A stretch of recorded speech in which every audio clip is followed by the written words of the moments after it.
What up, YouTube? This is Strident, and I'm coming to you with a little. I need some help with some information on a figure, actually. So you guys know I collect figures. I'm okay. I'm kind of hardcore. I have a lot of older figures, and my newest figures are the DC Universe Classics that I've been doing all these reviews on and whatnot. And the one thing you guys might not know is I am a big fan of tokusatsu and sentai. Not hentai, sentai. Sentai, task force. It's like the stuff that Saban raped to create Power Rangers and Masked Rider. I recently, maybe in the last couple years, I got into Kamen Rider. So every now and then I watch, a series. The latest series for me to get into was Decade. Decade was awesome. But I've liked most of the Kamen Riders that I've watched, from Zoe, because there was a movie of Zoe that was done by Kita Amemiya. He's the guy who created Garo. Garo is another one of my favorite tokusatsu shows. It's probably the best of all of them that I've ever seen.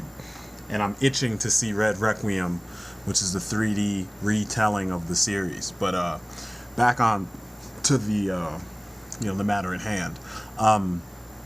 Overall, I've told you a lot about figures over the last couple years of me doing these reviews, and hands down, Bandai makes the best figures. They also make some of the worst, but they make the best figures. And if you don't believe me, you need to check out these SIC, or Super Imaginative Chokogen figures, and the SIC Ultimate Soul figures. The Ultimate Soul figures are like G.I. Joe sized versions of the bigger ones, the Super Imaginative Chokogen figures, or the SIC figuarts figures. They have some Ultraman figures in that scale, and they're kind of like the Japanese equivalent to Marvel Legends, except they do this with their tokusatsu and sentai heroes, and those figures are amazing. They're very simple as far as sculpt goes, but they're movie accurate or TV show accurate, and then the posability is just like ridiculous. Anyway, I told you guys in a previous video that Bandai makes the best figures, and I gave you the examples of Kamen Rider, the next, the first, the next, and Kiva. Hands down, those figures, they've blown me away. The sculpts are ridiculous, and the fact that they hide most of the joints, that's the part that amazes me. I finally got into the mode to actually get one of these figures, or get a couple of them, I don't know. And they're fairly expensive. I mean, so far the prices have been ranging from, for the figuarts figures, from $35 to like $60. Originally I was looking for just any SIC figure, because I didn't really know the difference, and I've been watching some reviews on YouTube, and I've been checking out, websites where people do reviews on them, and I'm seeing that like the SIC Ultimate Soul figures are like G.I. Joes. They're tiny, but they cost like $30 a pop, and I don't really think I'm paying $30 a pop for that when I don't pay that much for any of my Joes. And I get it, it's coming from Japan, and in some cases it's not coming from Japan, but $30 a pop for a 3 to 4 inch figure, that's kind of, there's people that aren't eating. And I know we've all heard this from our parents, but I'm a grown-ass man, and the figure's not that amazing, and it's gonna probably break just like anything else, and if my son gets a hold of it and he collects G.I. Joes just like I did, if he gets a hold of it, he's gonna fuck it up, and it's gonna break just like a $8.99 figure. So no. At least with the bigger ones, I can put it on the shelf, keep it on display, and he can't get to it, and if he does, I'll know, and yeah, he'll be in trouble. But I saw a Garo figure, an SIC Ultimate Soul Garo, and then I saw another one with a weird, starts with a K type of subtitle to it, and it's its own SIC line specifically for Garo. and they're G.I. Joe sized. And I was like, I'm not paying $20 for this. I was all excited. I told my brother, oh, I found one of the SIC figures and it was for under $50. He's like, how much? $24. And then I went on eBay and I found a seller that had it for like, you know, a buy it now price of like 25 or 23 something. And then I looked closely, and when it said measurements, it was like 140 millimeters. I was like, this is like a tiny G.I. Joe figure. It's like probably a little bigger than a G.I. Joe.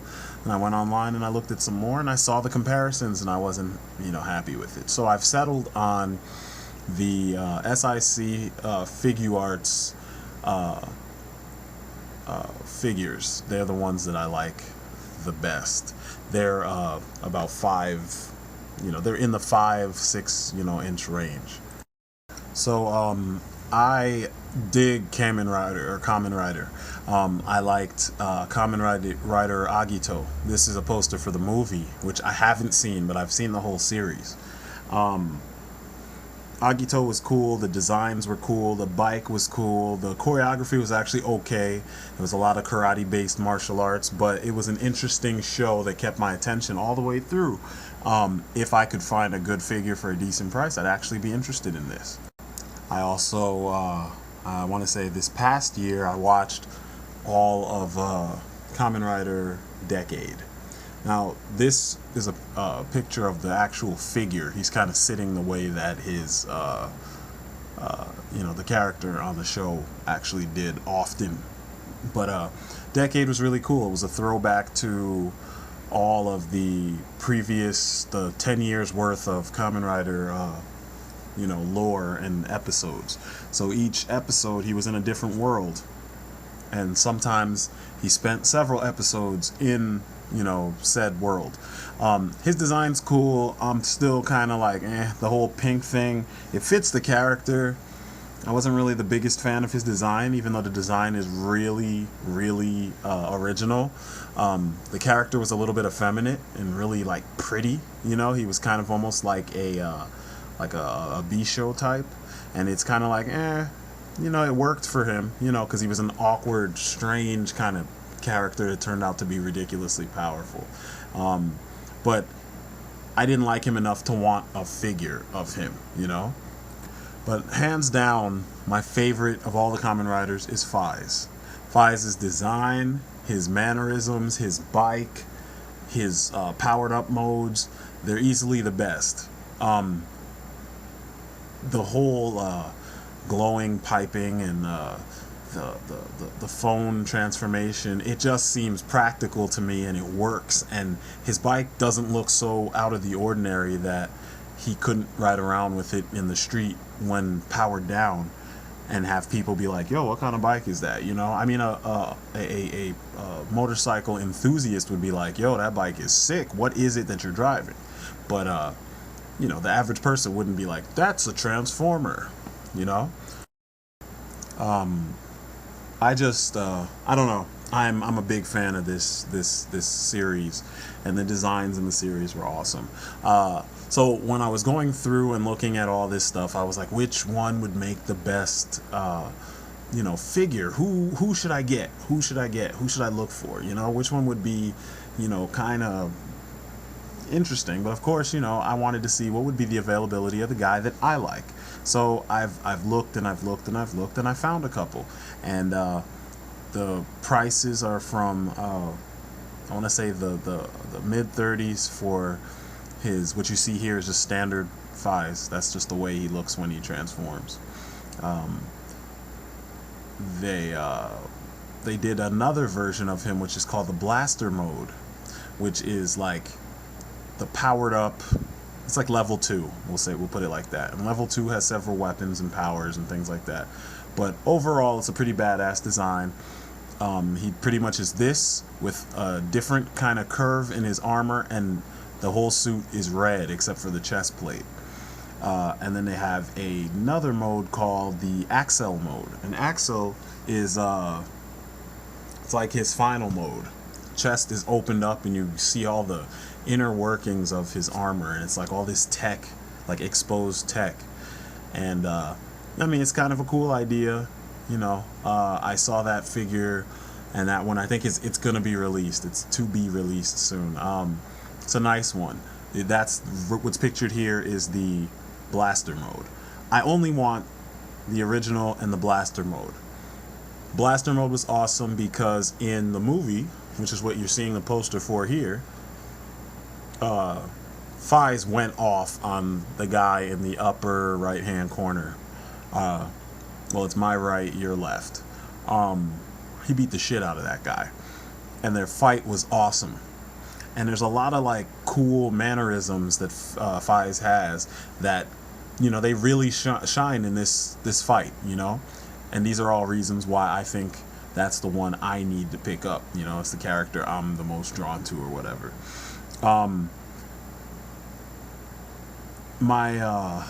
The thing I'm running into that I guess I'm asking for direction on and some help is what you see here, his bike. It's called the Autovagin, which is kind of funny, but you know, whatever. I want the figure and I want the bike, and I'm hearing multiple issues with the bikes that are available.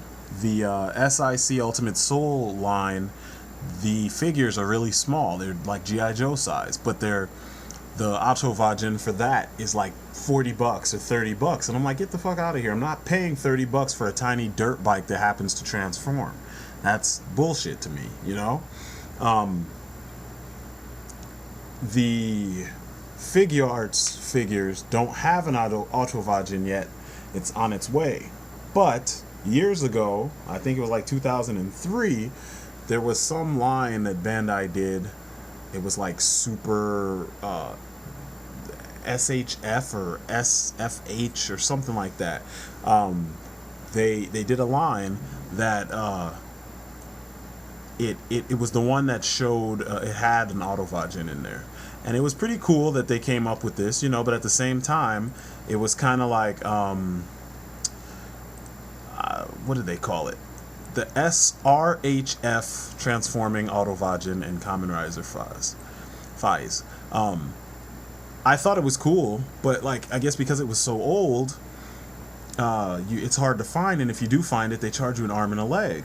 One of the reviews I found said that the thing was bootlegged, and if I can find a bootleg, I'll buy it, because it's the right size for the figure, and it's packaged with a 5-inch Faiz figure, but people say it's not the best Faiz figure. Easily what you see here, this is the prototype for the SH Figuarts Faiz figure, standard form. That's the one that I want, and I want to put the Autovagin. I want to put him on the Autovagin from the